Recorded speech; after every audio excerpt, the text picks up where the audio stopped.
Hi everyone, and welcome back to the Nurse Contractor Blueprint, the place for all things nurse contracting. For those who are new here, I'm Keisha Darcell, MBA, MSN, RN, a veteran travel nurse, pre and post-COVID, a veteran independent nurse contractor, and a serial entrepreneur. I've been through it all, and today I'm here to break down something that can be confusing for new travel nurses, understanding your pay as a travel nurse contractor.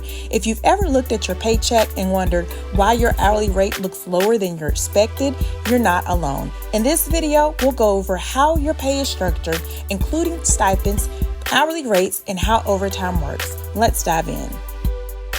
First things first, let's talk about why your hourly rate may seem lower than expected. As a travel nurse contractor, you might be quoted a total compensation package of, let's say, $70 per hour. But then you find out that your taxable hourly rate is only $30 per hour. So where's the rest of my money going? This is where stipends come into play. And it's important to understand that the other $40 per hour isn't missing, it's just categorized differently. That $40 per hour often includes non-taxable stipends for things like housing, meals, and incidentals. Agencies do this because tax-free stipends are a huge benefit for travel nurses, allowing you to keep more of your earnings in your pocket without being taxed on them. So while the taxable hourly rate may look low, the overall package is designed to maximize your take-home pay. But now you're probably thinking how this relates to overtime pay. Now, here's where things get interesting, especially when it comes to overtime. When you work overtime as a travel nurse, the agency you work for pays time and a half based on your taxable hourly rate, which is that lower amount, say $30 in our example. So you to get paid $45 in overtime instead of time and a half on your full $70 per hour package. At first, that might seem like a downside, but it actually works in your favor. Since the majority of your total compensation is in tax-free stipends, you'll still keep most of your earnings without pushing yourself into a higher tax bracket, which means less tax liability overall. The key here is to understand that you're still getting your tax-free stipends even during overtime, so your take-home pay remains competitive. Now we'll look at the role of stipends and how they're determined. So let's break down how these stipends are determined. Many nurses believe that the hospital directly pays the agency to cover your stipend.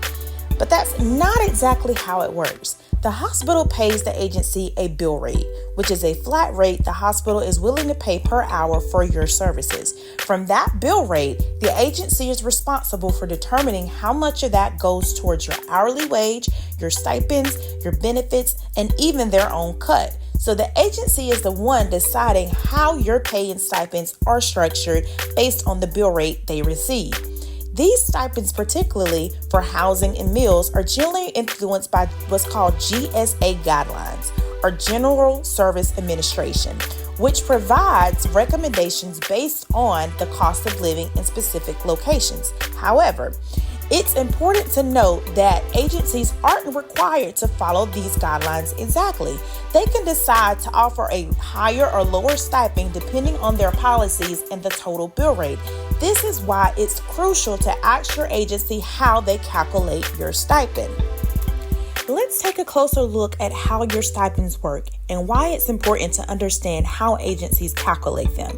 The stipends you receive, typically for housing, meals, and incidentals, are often tax-free, which is a huge advantage as a travel nurse. However, these stipends can be structured differently depending on the agency. Some agencies might tie your stipend to the number of hours you work. So if you don't hit your contracted hours, your stipend could be reduced. Others might offer a stipend for each day worked, which gives you a little bit more consistency but still ties it to your schedule. Some agencies offer a flat weekly stipend regardless of how many hours you work, which can be a more stable, especially if you take time off. What's key here is to ask your agency how they calculate stipends so you know exactly what to expect in your paychecks. Don't hesitate to get clarity on whether your stipend is based on your hours, days worked, or paid weekly. Understanding this will help you plan and better avoid surprises if your hours were to fluctuate. In summary, it's really important to have transparency with your agency about how your pay and stipends are structured. Don't be afraid to ask questions. Agencies are used to explaining this process to travel nurses, and you deserve to fully understand how your compensation works. Ask them about their stipend structure, how it ties to the number of hours you work, and what your total taxable and non-taxable earnings will look like. When you're clear on this, you can maximize your income and take advantage of the tax benefits that come with being a travel nurse. And there you have it, a breakdown of how travel nurse pay works, including hourly rates, tax-free stipends, and what to look out for when working with agencies. Understanding your pay structure is key to making the most of your travel nursing career. So always ask questions and be informed. If you found this video helpful, please give it a thumbs up and don't forget to like, comment, and subscribe for more tips, secrets, and insights on how to thrive as a travel nurse. Thanks so much for watching, and I'll see you on the next video.